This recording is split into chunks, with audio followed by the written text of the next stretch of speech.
જો ગાઈસ અમારા સિફાનભાઈ કેટલા ડાયા છે। સવારમાં ઉઠીને પીછી પણ કરી લે। કાં સિફાન? હાલ જલ્દી કરી લે, હાલ પછી નાસ્તો દો હાલ। હમણાં તાર પપ્પા આવી જાય, પેલા પીછી કરી લે તો આવી જશે।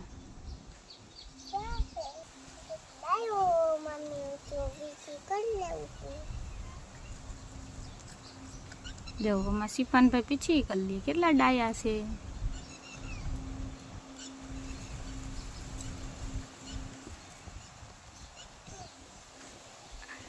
શું કરશે સિફાન? શું કરશો? પીછી કરસ? રોજ કરસ? જલ્દી કર લે હાલ। હાલો બાય બાય કરી દે બધીને।